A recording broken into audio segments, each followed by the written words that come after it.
So good. Picture this, a home that welcomes you with open arms, where every room tells a story of comfort and security. Jim's Custom Doors and Windows, your local go-to windows, doors, and blinds store. At Jim's, they believe in turning houses into homes. Their windows don't just frame views, they frame memories. And their doors, well, they open endless possibilities. Whether you're upgrading for style or enhancing security, the experts at Jim's can guide you every step of the way. Jim's Custom Doors and Windows, 687-7071. Well, we got some goals to run down. It was scoreless after one, but 3 goals scored, 2 for the Mustangs. Clay Slivas, 22nd from Duguay at the 12:28 mark. Again, the Bombers seem to have the Mustangs pinned in their own zone, but they got the puck out, and Duguay fed up to Sliva. He picked it up the right side, and the guy can fly. Got it on his stick, cut in, and got a nice backhander stick side on Harmon Laser-Hume for his 22nd of the year. Duguay would come back on the power play, 23rd of the year. Left alone in front, able to shovel the rebound, low stick side. Olafson and Moore, the assist on that one. But the Bombers would get on the board. Alexi Silvestri, like I said, by far and away, the best Bomber forward on the ice tonight. Does it all himself. Gets a loose puck behind the Mustang net and able to make a couple of nifty moves and get the wraparound to fool James Benn. And apparently the officiating crew here tonight, who didn't even see it, at least they did make the call. It was a goal. His wraparound for his 30th of the season. Jacob Walker, the assist at 16:05. Shots, all Mustangs, 18-11. They have a 2-period total of 26. Flin Flon a 2-period total of 21. Melfort 1 for 3 on the power play. Flin Flon 0 for 3. That's the story after 40 minutes of play when the Bombers trail. After 2 periods of play this year, their record is 1-2-1. They haven't trailed after 2 very often. When the Mustangs lead after 2, 21-1-1. Should be an interesting and exciting third period. Speaking of interesting and exciting, Bomber Legend Series will continue. The MVP of the 91 SJHL All-Star Game, which was played in Flin Flon, that was the night they unveiled all the great banners you've known to come and love throughout the years. Richard Nagy from Detroit, Michigan. Hasn't been to Flin Flon since his career ended, but boy, talks about his playing days like it was yesterday. An interview, very moving and inspirational, coming up next here on 102.9 CFAR and FlinFlonOnline.com. Hudbay is proud to be a sponsor of this Bomber broadcast. Through bursaries, donations for hockey schools and clubs, community events, charities, and so much more, Hudbay has supported the Flin Flon community with their dedication and generosity for decades and continues to be a major donator to charities, events, and organizations. Hudbay thanks the people of Flin Flon and the surrounding communities for their continued support. And welcome to our second intermission tonight. As promised, we got more of the Flin Flon Bomber Legend Series this time. Going to delve back to the early 90s with 2-time All-Star goaltender Rich Nagy, who started the All-Star game 2 years in a row, including the first time it was in Flin Flon in 91-92. Rich, great to catch up with you today. I guess you're just outside of Detroit, from my understanding? Yeah, it's great to speak with you, Rob. Thanks for having me. No, I tell you what, it's fantastic to hear from you again. It's been a long, long time. Great to catch up with you. And like they say, Rich, once a Bomber, always a Bomber, right? Oh, that's very true. Once a Bomber, always a Bomber. Listen, let's talk about your career and I guess how it all began. How did you wind up at Flin Flon in the first place? Oh, sure. Well, I don't mean to go too far back, but my brothers, I have older brothers, and my oldest brother, Bob, he was a semi-pro hockey player, and he played hockey in Canada. So I kind of had a heads up on how it is to make it somewhere in hockey. So we kind of knew that we wanted to go to Canada, right? So okay. I was the number 1 draft pick for the North American Junior League. And what happened is they had their goalies returning from the team I got drafted on, and I was being scouted by the Prince Albert Raiders. So actually I ended up going to Saskatchewan to play for the tryout for the Prince Albert Raiders. So I ended up having a pretty good training camp, but when I showed up a little too late, I was 19 years old. So I think that kind of hurt me a little bit. But because I had a good camp, there was a lot of junior A teams from the Saskatchewan League that were interested in me. So one of them was Flin Flon, Manitoba. So I grew up being a big Bobby Clark, Reggie Leach, Bernie Perrant, Bill Barber fan. So I already knew about Flin Flon from that. So I heard they needed some goalies, so that's basically how I ended up in the training camp for Flin Flon. So there must have been a Bomber scout that was talking to you after you got released from Prince Albert. Is that kind of how it worked? Yeah, right. We were in Saskatoon. We were playing the Blades, and Norm Johnston was my coach, and he was from North Battleford, and he had I forget his name. I'm sorry. It's been a long time, right? Greg Mackey, I think, would have been the scout. Yeah, that's it. Thank you. Yeah, so he picked me up and took me in his house. He was very nice, and we ended up going to training camp from there. So I think it was meant to be, because I grew up being big fans of the Flyers. That was kind of the culture in our house, even though I'm from Detroit and the Red Wings. But we were big Flyers fans, and I used to do book reports on Bobby Clarke, right? So I knew what Flin Flon was, and so as soon as they said, "Oh, Flin Flon," I was like, "Oh, that's Bobby Clarke. That's Reggie Leach." Yeah. And I think it was meant to be honest with you, it just happened to be that way. Well, you had 2 fantastic years here at All-Star both years. And of course, one thing I also remember about your time at Flin Flon is your childhood friend Scott Stewart came to play for the Bombers as well. Yeah, so the year I came on, I think we only had 2 vets coming back on the team. So we were a very rookie team, and we needed some defense, right? And Scott, I played with him my whole life since I was 8 years old, and him and I are kind of a 1-2 punch. We've always, we communicated well on the ice, and he's a great defenseman. He's a great guy.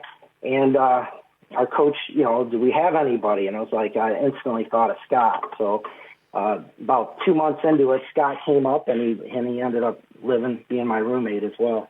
It was awesome. Well, like I said, 2 fantastic years. Let's go back a little bit, Rich. What was the first thing you thought of when you entered the Whitney Forum for the first time ever? So it explains everything. You got the mine right there in the parking lot, and you just see the heritage and the history on it when you walk in. You just kind of have that feeling like, this is something special right away. You could feel it. And, it's just, and then you see the smokestack up there, and you walk in, and they explain about the wall and the ceiling and the autographs of all the players that played there. And even I knew it was a pretty popular junior team, but I didn't realize till I got there how long it's been around. And it just builds up the awesomeness of Flin Flon Bombers, Yeah, there's no question about it. It's a team that I think everybody knows. Doesn't matter if what corner of the world you come from, everybody has heard of the Flin Flon Bombers.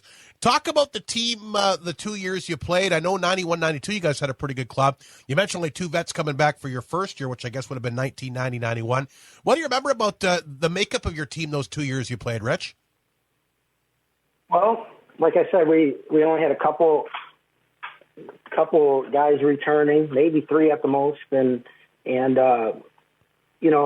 terms of the names of the guys, it's been a long time, but I remember a lot of them, and we were new going into the season, and it was we didn't score a lot of goals. We were outplayed a lot, which kind of benefited for me in terms of the showcase my skill set, but I remember the fans, they were hanging in.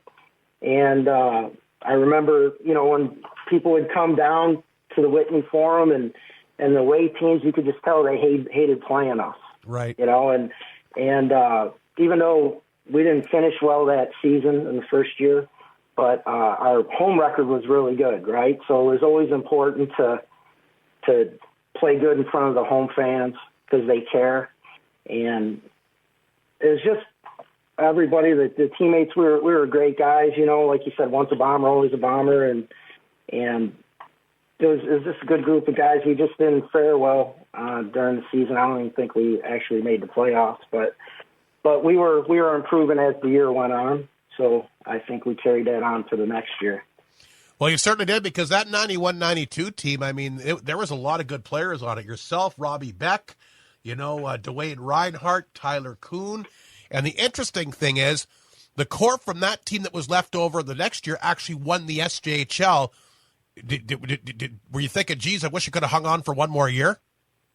Well, yeah, not necessarily. Like I said, I was there for 2 years, and I saw the evolution of the guys. Like you said, Travis Shane, Rob, all those guys, and I ended up playing both years. I played, I don't know, 55, 56 games those years. Right. And Dan Dennis was the goalie, and then Clint Hogue the second year. But then they got Dan Dennis back. Yes. And I really wasn't surprised. Both them guys are great goalies and good guys, and I can tell you, I wasn't surprised that they because you could see that we were a young group. I was an older guy, and Scott Stewart was an older guy, but you could see I wasn't that surprised, because these guys they started getting seasoned, and that was kind of one of the reasons why we had a rough year my first year there, because they were rookies, but they weren't by the end of the time. So no, and the big thing I remember what Norm Johnson said too when he took over. It was a 3-year process, and he was right. I mean, you took your lumps the first year, you improved drastically, made the playoffs, then, of course, ran with the whole thing and won the league the third year. Let's talk about Norm. He brought you in. He's been around for a long time, coached a lot of different teams. How did you enjoy playing for him back in the day? It was quite an experience, being a teenager and playing for Norm, and he taught me a lot, and I think that he really worked hard to get me a scholarship, and he really cared. He cared about the players.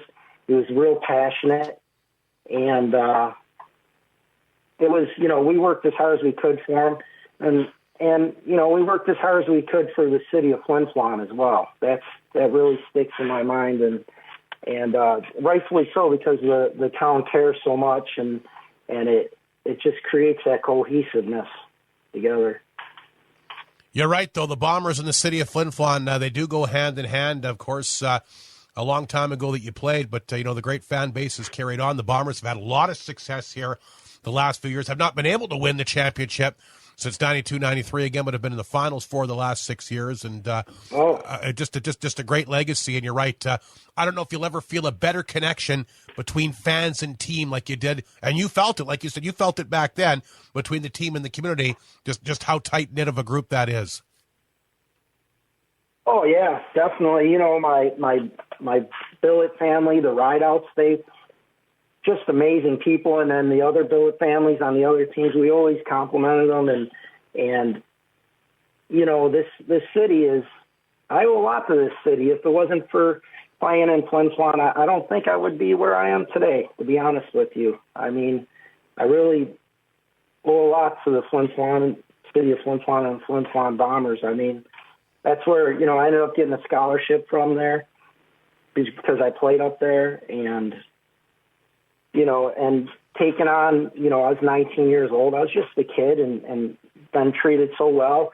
The way that you handle us back in the day, I think back about that, Rob, and give us those opportunities and interviews and nice reporting on us. And, those things stick with us for a lifetime. Right. So, I mean, I went to Flin Flon. I ended up getting a full scholarship, got my degree, and have a love for the game, and those experiences that I had with the family and with the city, the people who live in the city. It's just something that's always stuck with me, and it's been such a positive in my life to carry on. So, I mean, I'm very lucky to be able to do that and be in this situation. It's, people that go to other places, they don't have these experiences. I don't. So I really owe a lot to Flin Flon and the city. No, it's a fantastic place to live and play hockey for sure. One last thing, an interesting point. You're the MVP of the 91 All-Star Game. It was a big, big weekend in Flin Flon, the first time they'd hosted it. That's when they unveiled all the brand new championship banners, and you were the MVP, and you were the MVP of that game, Rich. In a nutshell, what do you remember about that special weekend? Oh, there's just so much I could talk for hours about my time up there, but talking about the All-Star Game, because I lived 2,000 miles away, right? And my parents never got to see me play, not one junior game, and they came up for the All-Star Game, right? Yes. And and coincidentally, Bobby Clark and Reggie Leach they're going to retire their jerseys and everything. That's right. Like I said, it's just meant to be. So me and Rob Becker, I call him, we're practicing because we're the ones that get to reveal the banners before they